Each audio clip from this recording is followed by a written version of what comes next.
সবাইকে লক্ষ্মী কুকিং হোমে স্বাগত জানাই।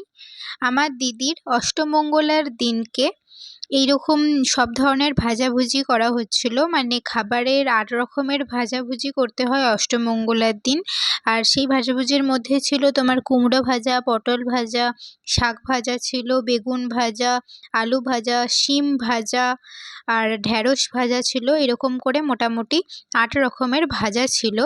আর এখানে শাক ভাজার জন্য শাকটাও সেদ্ধ করা হয়ে গেছিলো। আর ফুলকপি ভাজা ছিল, সেটা তোমার মাছের ঝোলের জন্য ফুলকপি ভাজা করে রাখা হয়েছিল।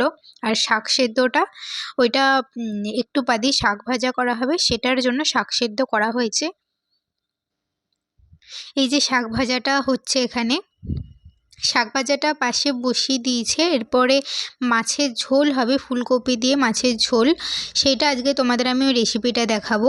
তার জন্য প্রথমে পেঁয়াজটা কুচি কুচি করে নিচ্ছে। আর দেখো পাশে টমেটো পেস্ট করে রেখেছে। পেঁয়াজটা কিন্তু বাটবে, সেই জন্য পেঁয়াজটা কুচি করে মানে কেটে নিয়ে দিয়ে এবার এটাকে মিক্সার মেশিনে গ্রাইন্ড করবে। পেঁয়াজ আর এর সাথে লঙ্কাও আছে, লঙ্কাও একবারে গ্রাইন্ড করে দিয়ে দেবে।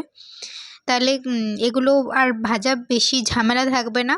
যেহেতু আজকে অনেক রান্না বান্না করার আছে, অনেক লোক আসবে, তার জন্য এইভাবেই রান্না করা হচ্ছে। আর জানো তো, আমাদের বাড়িতে এটা প্রথম বিয়ে ছিল আমার দিদির। আর আমাদের এত এক্সাইটমেন্ট ছিল, যার জন্য অনেক ক্ষতিও হয়ে গেছে এই বিয়েবাড়িতে। সেগুলো পরে না হয় বলবো তোমাদের। কিন্তু এই ভিডিওটাই আমি অষ্টমঙ্গলার ভিডিওটা আমার তোলা হয়েছে, বিয়ের সেরকম কোনো ভিডিও নেই, সেগুলো সবই ক্যামেরাম্যানদের কাছে আছে। ওরা আমাদেরকে ভিডিও পাঠালে তবেই আমি ভিডিওগুলো ছাড়তে পারবো। তাছাড়া আমি শর্ট ভিডিও আমি সবই ছেড়েছি, শর্ট ভিডিও আমার সব ছাড়া আছে, তোমরা শর্ট ভিডিওগুলো গিয়ে দেখতে পারো। আর যদি বলো যে বিয়ের ভিডিও ছাড়ার জন্য, আমি অবশ্যই ছাড়বো। যেহেতু এটা আমার কুকিং চ্যানেল, তাই আমি ভ্লগের মতো কোনো ভিডিও ছাড়তে পারছি না। যদি তোমরা আমাকে বলো তাহলে আমি অবশ্যই ছাড়বো ভিডিও।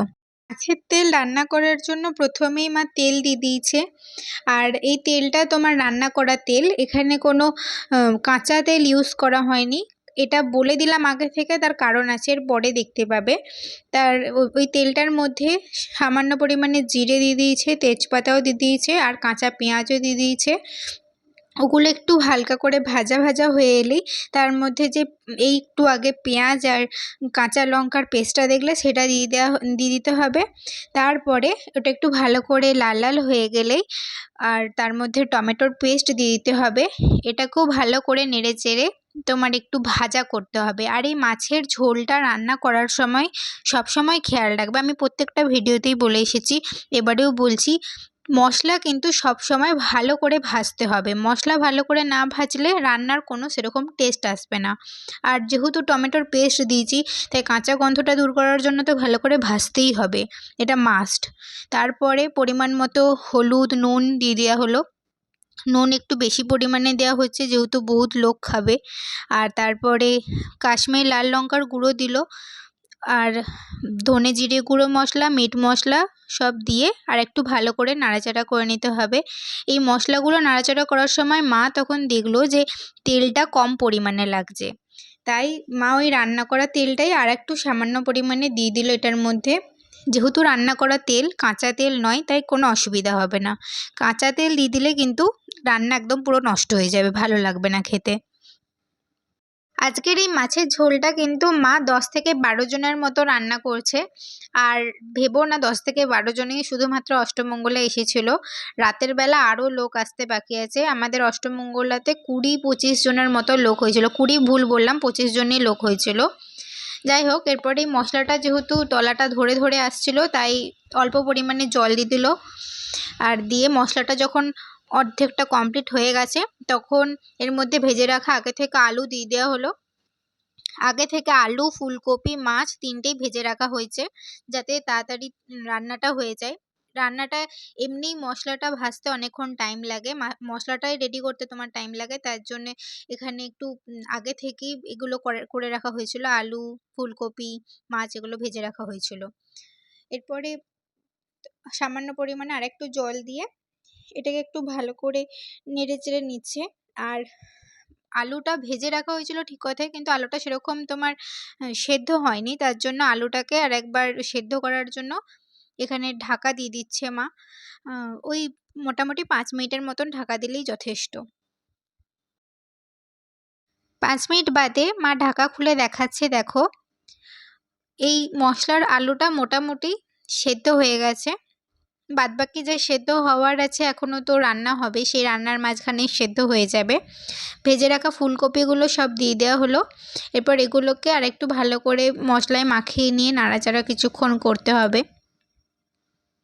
কিছুক্ষণ নাড়াচাড়া হয়ে যাওয়ার পরে গরম জল মা করেছিল, একটা বাটিতে গরম জল করে রেখেছিল, সেটা দিয়ে দিচ্ছে। এখানে গরম জল দিচ্ছে কেন তোমরা জিজ্ঞাসা করবে, কেন ঠান্ডা জল দিলেও তো হতো। হ্যাঁ, ঠান্ডা জল দিলেও হতো, কিন্তু গরম জল দিলে এই কারণেই যাতে রান্নার টেস্টটা আসে 1 নম্বর, আর 2 নম্বর তরকারিটা যাতে একটু তাড়াতাড়ি হয়ে যায়, সেই জন্য গরম জল দিল। কিন্তু মায়ের গরম জলটা একটু অল্প করা হয়ে গেছিলো, তার জন্য আরও একটু বেশি পরিমাণে ঝোলটা যেহেতু হবে তাই জলটা আরেকটু বেশি পরিমাণে দিয়ে দিয়েছিল, পরে ঠান্ডা জলেই দিল সেটা। এরপরে 5 থেকে 7 মিনিটের জন্য ঢেকে দিতে হবে। যেহেতু ঝোলটার পরিমাণটা একটু বেশি তাই ফুটতেও টাইম লাগবে, সেই জন্য 5 থেকে 7 মিনিটের জন্যই ঢেকে দিতে হবে। আর তোমরা যখন ঘরে বানাবে তখন 2 থেকে 3 মিনিটের জন্য ঢাকবে, তাহলেই হবে।